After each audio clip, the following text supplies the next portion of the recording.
aware of the thousands of decisions you make every day. What are you going to wear at work? You will be having biscuits or croissant for breakfast. Oh look, it's cloudy. Should you bring an umbrella or not? What are you going to order for lunch? Sushi, pizza, vegan burger? If we had to analyze each decision and make a rational evaluation of all the pros and cons, it wouldn't just be exhausting, but also so time-consuming that we would never leave our home. Luckily for us, there is a trick we can use.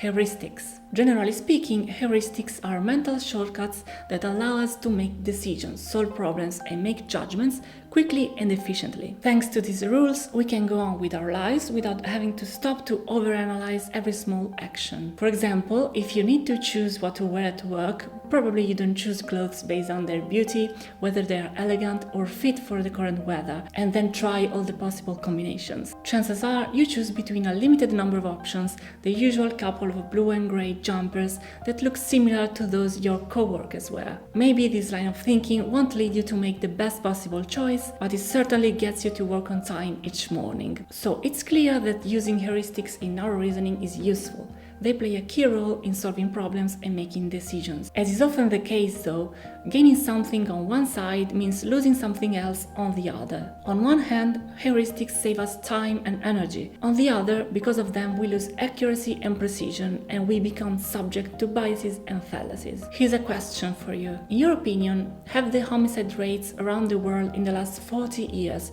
increased or declined? Think about it. If you're basing your answer on what you can recall from articles and crime news, you're likely to answer that they have increased or they didn't change at all. But in reality, homicide rates around the world have definitely declined. This is an example of the availability heuristic, a mental shortcut that is quite useful for drawing quick statistics based on what is immediately available in our memory. The easier it is to think up example of a phenomenon, such as something we heard in the news that stuck with us, or a traumatic event we went through, the more frequently we think this phenomenon is going to happen. However, all statistics drawn with this method are just an approximation. They are not supported by an accurate analysis of data and facts, just by the first thing that comes up in our mind. We shouldn't be surprised to find out this method often leads to gross mistakes. This is also the underlying mechanism of stereotypes and prejudices. If I heard in the news that a person from Duckburg was arrested for burglary, I will be more inclined to overestimate the number of burglars in Duckburg. And if a political party says it's necessary to adopt measures to counter widespread crimes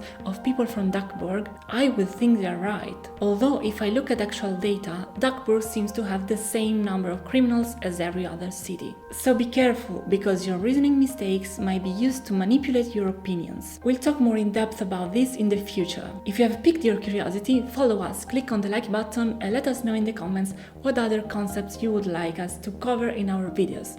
See you next time!